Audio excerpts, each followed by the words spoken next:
ಶೆಟ್ಟಹಳ್ಳಿಯಿಂದ ಪಾಲೇನಹಳ್ಳಿಗೆ ಹೋಗುವ ಮಾರ್ಗ ಮಧ್ಯೆ ಮೋರಿಗೆ ಬಿದ್ದ ಕೆಎಸ್ಆರ್ಟಿಸಿ ಬಸ್. ಚಿಂತಾಮಣಿ ತಾಲೂಕಿನ ಅಂಬಾಜಿದುರ್ಗ ಹೋಬಳಿಯ ಶೆಟ್ಟಹಳ್ಳಿಯಿಂದ ಪಾಲೇನಹಳ್ಳಿಗೆ ಹೋಗುವ ಮಾರ್ಗ ಮಧ್ಯದಲ್ಲಿ ರಸ್ತೆ ಸಂಪೂರ್ಣ ಹದಗೆಟ್ಟಿದ್ದು, ಶುಕ್ರವಾರ ಸಾಯಂಕಾಲ ಕೆಎಸ್ಆರ್ಟಿಸಿ ಬಸ್ ಮೋರಿಗೆ ಬಿದ್ದು ಬಸ್ನಲ್ಲಿ ಇದ್ದಂತಹ ವಿದ್ಯಾರ್ಥಿಗಳು, ಪ್ರಯಾಣಿಕರು ಪ್ರಾಣಾಪಾಯದಿಂದ ಪಾರಾಗಿದ್ದಾರೆ. ಮಾಧ್ಯಮದ ಮುಂದೆ ಊರಿನ ಗ್ರಾಮಸ್ಥರು ಮಾತನಾಡಿ, ನಮ್ಮ ಊರು ಶೆಟ್ಟಹಳ್ಳಿ ಪಂಚಾಯಿತಿ ಆಗಿದ್ರೂ ಸಹ ಯಾವುದೇ ಪ್ರಯೋಜನವಿಲ್ಲದಂತಾಗಿತ್ತು. ಸುಮಾರು ದಶಕಗಳಿಂದ ನಮ್ಮ ಊರಿನ ರಸ್ತೆ ಸಂಪೂರ್ಣ ಹದಗೆಟ್ಟಿದ್ದು, ನಮ್ಮೂರಿಗೆ ಯಾವುದೇ ರಸ್ತೆ ಕಾಮಗಾರಿ ಮಾಡಿರುವುದಿಲ್ಲ. ಚರಂಡಿ, ರಸ್ತೆ, ಮೋರಿ ವ್ಯವಸ್ಥೆ ಯಾವುದೂ ಇದುವರೆಗೂ ನಮ್ಮ ಊರಿಗೆ ಮಾಡಿರುವುದಿಲ್ಲ. ನಮ್ಮ ಊರಿನಲ್ಲಿ ಪ್ರತಿದಿನ ಸುಮಾರು ವಿದ್ಯಾರ್ಥಿಗಳು ಇದೇ ರಸ್ತೆಯಲ್ಲಿ ಶಾಲಾ ಕಾಲೇಜುಗಳಿಗೆ ಹೋಗಿ ಬರ್ತಿದ್ದು, ಯಾವಾಗ ಏನು ಆಗುತ್ತೆ ಎಂಬ ಭಯ ತಂದೆ ತಾಯಿಯಲ್ಲಿ ಕಾಡುವಂತಾಗಿದೆ. ನಮ್ಮ ರಸ್ತೆಯಲ್ಲಿ ಬರುವಂತಹ 25ಕ್ಕಿಂತ ಹೆಚ್ಚು ಮೋರಿಗಳು ಇದ್ದು, ಎಲ್ಲ ಮೋರಿಗಳು ದುರಸ್ಥಿತಿಯಲ್ಲಿ ಬಿದ್ದಿದ್ದು, ಇವತ್ತು ದಿನ ಬಸ್ ಮೋರಿಗೆ ಬೀಳುವುದಕ್ಕೆ ಕಾರಣವಾಗಿದೆ. ಸುಮಾರು ಜನ ವಿದ್ಯಾರ್ಥಿಗಳು ಮತ್ತು ಪ್ರಯಾಣಿಕರು ಪ್ರಾಣಾಪಾಯದಿಂದ ಪಾರಾಗಿದ್ದು, ಇದೇ ರೀತಿಯಲ್ಲಿ ನಾವುಗಳು ಈ ರಸ್ತೆಯಲ್ಲಿ ಸಂಚರಿಸುವುದಕ್ಕೆ ಪ್ರತಿದಿನ ಸಮಸ್ಯೆಗಳನ್ನು ಎದುರಿಸುವಂತಾಗಿದೆ. ಈ ವಿಚಾರವನ್ನ ನಮ್ಮ ತಾಲೂಕಿನ ಶಾಸಕರ ಗಮನಕ್ಕೆ ತಂದಿದ್ರೂ ಸಹ ಯಾವುದೇ ಪ್ರಯೋಜನವಿಲ್ಲದಂತಾಗಿದೆ. ಇನ್ನಾದರೂ ಸಚಿವರು ಎಚ್ಚೆತ್ತುಕೊಂಡು ನಮ್ಮ ಊರಿನ ರಸ್ತೆ ಮತ್ತು ಮೋರಿಗಳ ಕಾಮಗಾರಿಯನ್ನ ಆದಷ್ಟು ಬೇಗ ರಸ್ತೆ ಮೋರಿಗಳನ್ನ ನಿರ್ಮಾಣ ಮಾಡಿಕೊಡಬೇಕಾಗಿ ಸಚಿವರಲ್ಲಿ ಮತ್ತು ಅಧಿಕಾರಿಗಳ ಬಳಿ ಮನವಿಯನ್ನ ಮಾಡ್ತಿದ್ದೇವೆ. ವರದಿ ನವೀನ್ ಕಿರಣ್, ಚಿಂತಾಮಣಿ.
ಹೆಸರು ರಘುನಾಥ್ ರೆಡ್ಡಿ ಅಂತ.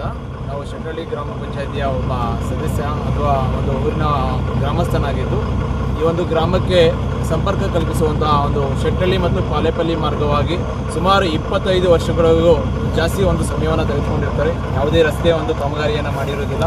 ಇಲ್ಲಿ ಬಹಳಷ್ಟು ಒಂದು ಏನು ಚರಂಡಿಗಳಾಗಿರ್ಬೋದು, ಅದರ ಜೊತೆಗೆ ರಸ್ತೆ ಆಗಿರ್ಬೋದು, ರಸ್ತೆಯಲ್ಲಿ ಬರುವಂತಹ ಒಂದು ಬಹಳಷ್ಟು ಸುಮಾರು 25ಕ್ಕೂ ಮೋರಿಗಳು ಒಂದು ದುರಸ್ತಿಯಲ್ಲಿ ಬಿದ್ದಿದ್ದು ಇವತ್ತು ಬಸ್ಸಿನ ಒಂದು ಅಪಘಾತವಾಗಿರುವಂತಹ ಒಂದು ಸ್ಥಿತಿಗತಿಗಳನ್ನು ನಾವು ಕಾಣಬಹುದು.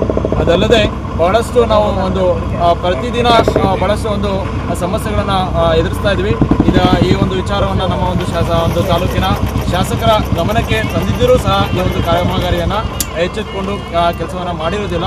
ದಯವಿಟ್ಟು ನಮ್ಮ ಒಂದು ಗ್ರಾಮದ ಒಂದು ರಸ್ತೆಗಳ ಬಗ್ಗೆ ಒಂದು ಹೆಚ್ಚಿನ ಒಂದು ಗಮನವನ್ನು ಕೊಡೋದ್ರ ಮೂಲಕ ನಮಗೊಂದು ಉತ್ತಮ ರಸ್ತೆಯನ್ನು ನಿರ್ಮಾಣ ಮಾಡಿಕೊಡಬೇಕಾಗಿ ಈ ಒಂದು ಚಿಂತಾಮಣಿ ತಾಲೂಕಿನ ಒಂದು ಶಾಸಕರಲ್ಲಿ ಮನವಿಯನ್ನು ಮಾಡಿರುತ್ತೇವೆ.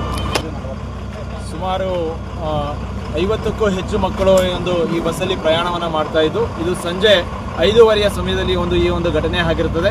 ಸುಮಾರು ಈ ಒಂದು ಘಟನೆ ಆದ ಮೇಲೆ 30ಕ್ಕೂ ಹೆಚ್ಚು ವಿದ್ಯಾರ್ಥಿಗಳು ಬಹಳಷ್ಟು 4 ರಿಂದ 5 ಕಿಲೋಮೀಟರ್ ಅಷ್ಟು ದೂರದ ಒಂದು ಪ್ರಯಾಣವನ್ನು ಕಾಲ್ನಡಿಗೆಯಲ್ಲೇ ನಡ್ಕೊಂಡು ಹೋಗಿರ್ತಾರೆ. ದಯವಿಟ್ಟು ಈ ಒಂದು ಸಮಸ್ಯೆಯನ್ನು ಬಗೆಹರಿಸಬೇಕಂತ ನಮ್ಮ ಒಂದು ತಾಲೂಕಿನ ಶಾಸಕರಲ್ಲಿ ಸವಿನಯವಾಗಿ ಕೋರುತ್ತೇನೆ. ಪ್ರಾಣಾಪಾಯ ಇಲ್ವಾ? ಯಾವುದೇ ರೀತಿಯಾದಂಥ ಒಂದು ಪ್ರಾಣಾಪಾಯ ಇಲ್ಲ. ಡ್ರೈವರು ಸೇಫ್ ಇದ್ದಾರೆ, ಕಂಡಕ್ಟರ್ ಸೇಫ್ ಇದ್ದಾರೆ, ಅದೇ ರೀತಿಯಲ್ಲಿ ಪ್ರಯಾಣಿಕರು ಸೇಫ್ ಆಗಿದ್ದಾರೆ. ಬಟ್ ಏನಂದ್ರೆ ಇದೇ ಒಂದು ಸ್ಥಿತಿಗತಿ ಮತ್ತೊಮ್ಮೆ ಮರುಕಳಿಸಬಾರ್ದಂತ ತಮ್ಮಲ್ಲಿ ವಿನಂತಿಯನ್ನು ಮಾಡಿಕೊಳ್ತೇನೆ.